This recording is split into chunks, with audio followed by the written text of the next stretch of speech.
अस्सलाम वालेकुम नाज़रीन, मैं हूं वसीम अली। आप देख रहे हैं चैनल न्यूज़ पॉइंट। नाज़रीन, दो तीन न्यूज़ हैं जो आज के विला के अंदर हमने कवर करनी है।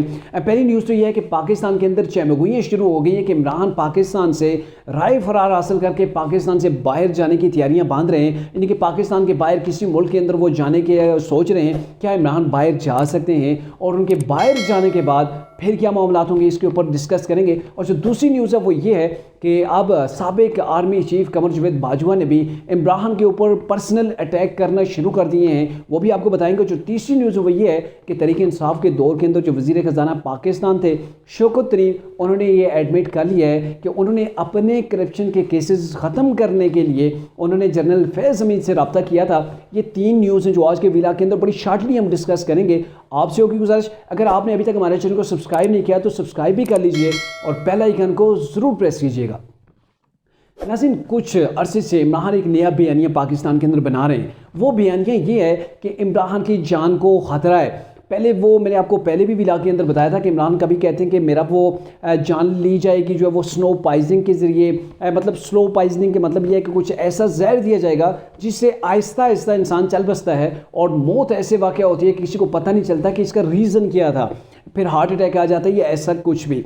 और उसके अलावा इनके ऊपर एक हमला भी हुआ था। हमले के बाद अब इन्होंने आसिफ अली जरदारी के ऊपर इल्ज़ाम लगाया और आसिफ अली जरदारी के बाद इन्होंने इंटरव्यू के अंदर ये भी बता दिया कि जनूबी वज़ीरिस्तान के दो बंदों को ये टारगेट दे दिया है कि आपने इमरान को शूट करना है या आप इमरान को ख़त्म करना है। अब इमरान रोज़ाना की बुनियाद के ऊपर ये बयानियाँ बना रहे हैं। अब ये बयानियाँ क्यों बना रहे हैं? आपको पता है कि इमरान खान कि इस वक्त मेजर जो बड़े केसेस हैं वो 5 केसेस उनके खिलाफ हैं जिनका वो सामना कर रहे हैं। वैसे तो बीसीओ केसेस हैं उनके ऊपर जो वो चल रहे हैं, लेकिन 5 केसेस ऐसे हैं जिनके अंदर इमरान खान को बड़ी मुश्किलात हैं। उन 5 केसों के अंदर इमरान तारीख पे तारीख ले रहे हैं और एक केस के अंदर तो उनके ऊपर फ़र्ज़ जुर्म आयद की जानी है, उसके लिए उन्हें बार बार बुलाया जाता है। इमरान कोर्ट के अंदर नहीं जाते। और जाते क्यों नहीं है? वो बेसिकली ये चाह रहे हैं कि इस्टेब्लिशमेंट डिवीजन के ज़रिए या कुछ ऐसा तरीका हो कि बैकडोर चैनल्स के ज़रिए से कहीं पर मुज़ाकरात हो जाएं, कहीं पर मुआहिदा हो जाए, ताकि वो इन चीज़ों के ऊपर उनके ऊपर फ़र्ज़ जुर्म आयद ना हो,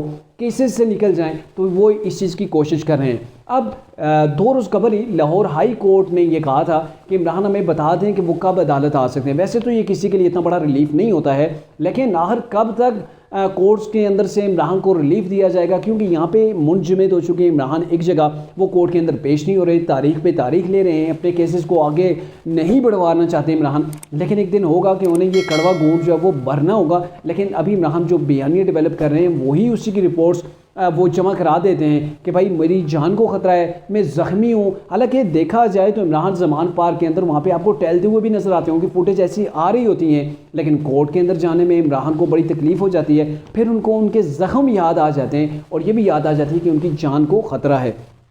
अब इमरान ये बयानियाँ क्यों बना रहे हैं? बेसिक बड़ी वजह यह है कि इमरान के बारे में ये सुनाई मतलब बातें चल रही हैं कि इमरान खान बैरून मुल्क जा सकते हैं और बहाना ये होगा कि पाकिस्तान के अंदर उनकी जान को ख़तरा था और ये जाएंगे इसलिए ताकि अदालतों के जो केसेस हैं यहाँ पर ही ठप हो जाए, इमरान यहाँ से रफू चक्कर हो जाएं। बहुत से ऐसे केसेस हैं जो इमरान की गर्दन का फंदा बन सकते हैं। इनके खिलाफ ऐसे बहुत से केसेस, जैसे तोशा खाना इंतहाई मेजर केस है। उनकी जो बेटी है टेरियान वाइट जो हैं उसके वाले से इनका केस है। इसके अलावा इनके ऊपर फॉरेन फंडिंग का केस है और इसके अलावा भी उनके ऊपर 2 मज़ीद भी केस हैं। तो ऐसे केसेस के अंदर इमरान के लिए बड़ी मुश्किल हो सकती है। और अभी इमरान को पता है कि उनके घेरा जो है वो तंग हो चुका है, उनके साथियों की भी करप्शन जो है वो ओपन हो चुकी है। तो क्यों ना यहाँ से बाहर स्किप कर लिया जाए और जब हालात जो है वो साजगार होंगे तब वतन वापस आ सकते हैं। क्योंकि अभी तो इस गवर्नमेंट ने पूरी तरीके से इमरान को कवर नहीं किया है, मतलब उनके ऊपर पूरी तरह से हाथ नहीं डाला है, क्योंकि गवर्नमेंट पूरी की पूरी मुआशत को जो वो बेहतर करने में लगी हुई है। जबकि इमरान खान ट्राई कर चुके हैं वो प्रेशर बिल्ड करें गवर्नमेंट के ऊपर, अपने केसेस ख़त्म करवाएं। अभी भी इमरान अपने केसेस ख़त्म करवाने के बारे में सोच रहे हैं, लेकिन उन्हें कहीं से कोई सिरा ही नहीं मिल रहा जिस सिरे को पकड़ कर वो अपने आप को बचा पाएँ। अब आते हैं जो दूसरी न्यूज़ है वो ये है कि आर्मी चीफ जो साबका थे कमर जावेद बाजवा के ऊपर तो इमरान ने दिन रात जो है इल्ज़ाम लगाए, लेकिन अब उनके जो दो इंटरव्यूज़ हुए हैं जावेद चौधरी के साथ, तो उसके बाद बहुत सी चीज़ें ऐसी सामने आ चुकी हैं। कमर जावेद बाजवा ने यह भी कहा है कि अगर इमरान की गवर्नमेंट न रुखसत होती, इमरान गवर्नमेंट से बाहर ना जाते तो खुदा न खासा पाकिस्तान भी जा सकता था। यानी कि इमरान गवर्नमेंट के अंदर रहते तो पाकिस्तान बाकी ना रहता। तो इतनी बड़ी बात है कि इमरान की ऐसी स्ट्रेटजी थी। लेकिन देखा जाए दो मेन जो चीज़ें होती हैं, एक तो यह है कि इंटरनल तौर पर पाकिस्तान के अंदर मईशत इतनी बिगाड़ के रखी थी गई थी, इतनी तबाह करके रखती गई थी कि जिसका कोई अंदाज़ा नहीं है। दूसरी जानब पाकिस्तान के जो दोस्त ममालिक से उनके साथ पाकिस्तान के तल्लुकात को इमरान खान ने इस नेज़ तक पहुँचा दिया था कि शदीद किस्म के इख्तलाफात पैदा हो चुके थे। चाइना को अगर देखें, सऊदी अरेबिया को देखें, अमेरिका, ये तीनों ममालिक थे जिनके साथ इमरान के तल्लुकात बिल्कुल भी अच्छे नहीं थे। इन्होंने पाकिस्तान के लिए मतलब एक तरह से पूरे का पूरा वो बर्बादी का गड़ा खोद दिया था। और यही मेरे ख्याल में वो जनरल जो कमर जावेद बाजवा है उन्होंने भी इस चीज़ को ओपन किया कि भाई अगर इमरान खान की गवर्नमेंट रहती, इसकी गवर्नमेंट का जाना इंतहाई ज़रूरी बन चुका था। मतलब जैसे भी हालात थे, और वैसे भी अब अगर आपको बताएं कि पाकिस्तान डिफ़ॉल्ट कर जाता, इमरान के जो हालात थे, जो मैशत थी, और अभी क्या महंगाई, अभी तो महंगाई के ऊपर हम रोना रोते हैं। हम तो कह रहे हैं कि ये महंगाई गरीब आवाम की बोझ से कहीं ज़्यादा है, ये आवाम की बर्दाश्त से बाहर है। लेकिन खुदा न खासा अगर इमरान की गवर्नमेंट रहती तो ये महंगाई जो अभी है ये भी डबल हो चुकी होती, मैशत जो है वो मज़ीद गंभीर हो चुकी होती। लेकिन वो तो पहले ही हो जाती।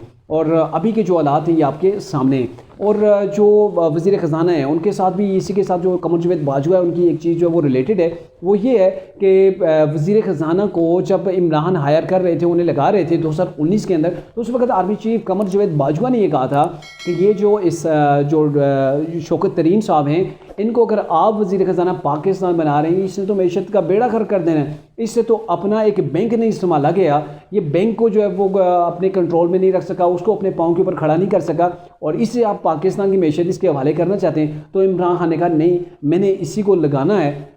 और आज अगर आपको बताएं तो वो शौकत तरीन का वो एतराफ़ जुर्म भी आ गया है कि उन्होंने ये कहा है कि फैज़ हमीद के ज़रिए से मैंने अपने जो करप्शन के केसेस थे वो ख़त्म करवाए थे। इमरान जब मुझे 2019 के अंदर लगवाना चाह रहे थे कि आप जो है वज़ीर ख़ज़ाना बने, तो तब मैंने कहा था मुझे एफिडेविट दें, मुझे मेरे ऊपर जो केसेस हैं उनको ख़त्म करें। तो कैसे इमरान खान के दौर के अंदर तरीक़े इंसाफ़ के वज़रा के, तरीक़े इंसाफ़ के लोगों को जो है वो करप्शन के केसेस ख़त्म किए गए, कैसे उन्हें एक डुबकी लगवा कर तरीक़े इंसाफ़ के अंदर उन्हें दूध का धुला बना के कौम के सामने पेश किया गया, और फिर पाकिस्तान की मैशत का क्या हाल हुआ वो आपके सामने